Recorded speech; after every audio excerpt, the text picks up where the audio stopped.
great to have you back again. Thank you for always joining us at Coaching for Impact. My name is Newton Siela and my co-host Nadini Ochieng. And always it's a pleasure because we feel like our topics tend to connect onto each other. And today, Pastor Dennis, we're talking about something that I know we've touched off in a lot of different ways, emotional intelligence. And for most people, this is such a big word. I remember a couple of years back, they said, this was in 2016, that in the next 4 years, emotional intelligence is going to be the most important tool that people need to have at work, in their lives. Yes. And now it's actually almost 10 years later. It doesn't seem to be what is this emotional intelligence? When you talk about emotional intelligence, is first of all understanding your personal emotions, learning to manage them. And number 3 is being effective in communicating your emotions to the other emotions around you. And I think that is why it is a tricky spot, because most of the times we talk about emotional intelligence when we have not mastered our own emotions. And that's where the trouble is. So we can easily talk about it, but it's hard to achieve it. So it starts with self-awareness. Self-awareness. I think one of the things that got us to start about talking about coaching for impact was really to be able to sort of give people a platform where they could seek to improve themselves and become better. Yes. People don't think that emotional intelligence plays a critical role in their own personal lives. That's true. Why do you think that's the case? You know, we live in a society, Newton, where we are used to, there's a big man syndrome, the boss, and there is the subjects who always are running and doing things. Now, the mindset of emotional intelligence becomes so hard in such circumstances. So it basically means that there has to be, and we've kept repeating this, a total shift in mindset.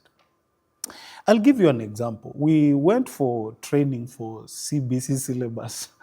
Now, the parents are asking questions in light of, how come today I can't know which number my child is? And I remember the answer, I have not forgotten up to today. And the guy said, we are stuck in the old system. So the CBC system wants to free us from the 844 chains. The 844 chains, everyone was competing to be number 1. But you're competing to be number 1 against who and against what? Because if the other person's field is completely different from you, why are you competing with him? And I think that, for me, that answers why, in this case, when you talk about emotional intelligence, we have trouble. Because there's an old mindset that has refused to shift. Now, we can talk about introducing this new thing, but if the mindset is the same, the new thing will never work. It becomes difficult. Yes, that's where we find ourselves in, and that's why they struggle. And maybe if we were to narrow to this, because I think in people's personal lives, we've been told that those who have a strong understanding and practice emotional intelligence also tend to have better relationships. Very true. Why is this important? When we talk about relationships, there are many things that come into place. I think, if I remember well, the habit number 4 for 7 habits of highly effective people, think win-win. Win-win, yes. Right?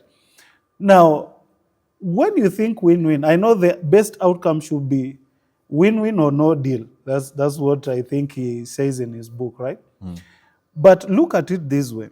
If I am going to have a work environment, if I am going to have a relationship that basically works well, it basically means that I have to take the other person's ideas and emotions in mind.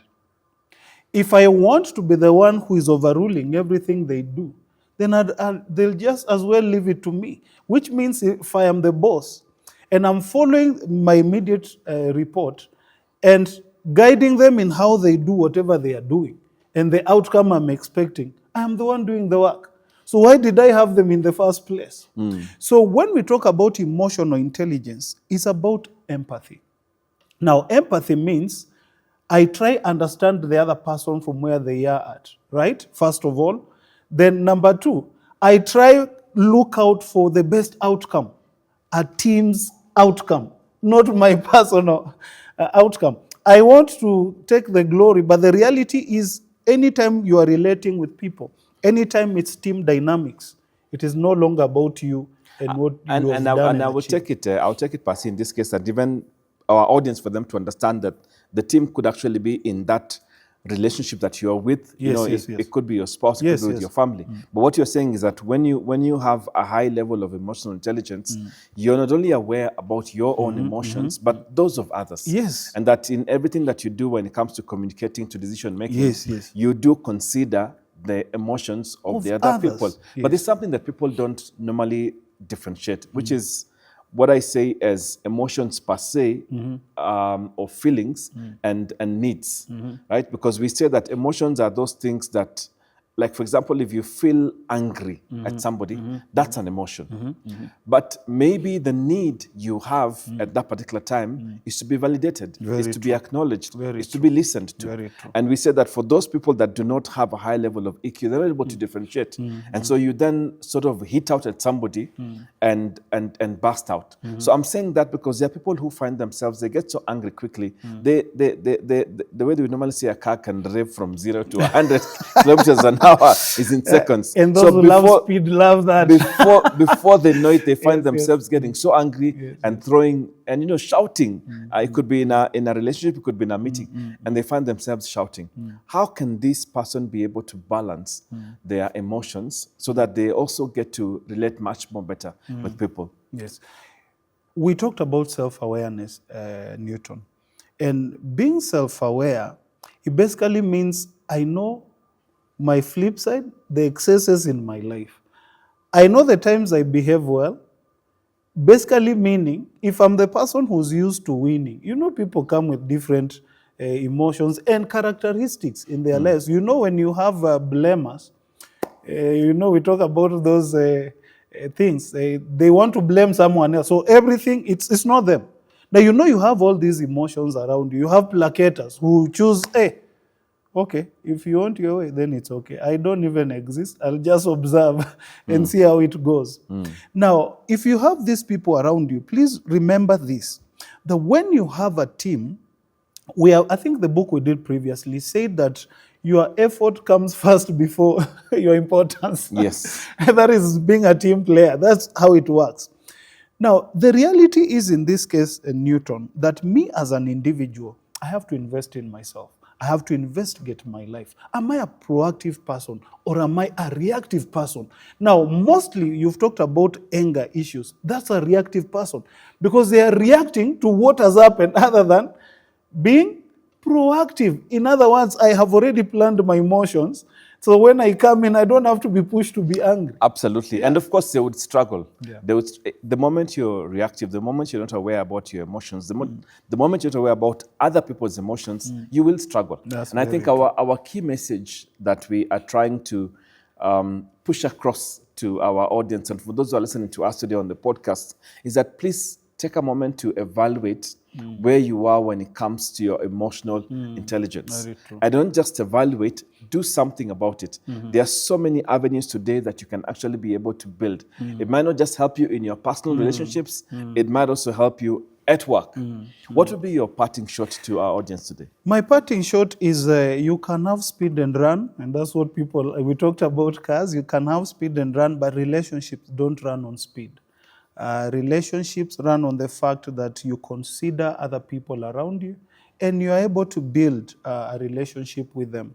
Now, that having been said, it means that then it's very important for you to develop emotional intelligence. But first of all, go back and check whether you are self-aware of who you are. That will be my parting shot today. And just to remind you that we live in a world today where we are getting overtaken by what we are calling artificial intelligence. But what I believe that is doing is that it's freeing us to have more time to choose how we can strengthen our emotional intelligence, how you can communicate with the people that you have in your personal life, your kids, your spouses, your partners, your colleagues. So building on AI is extremely important.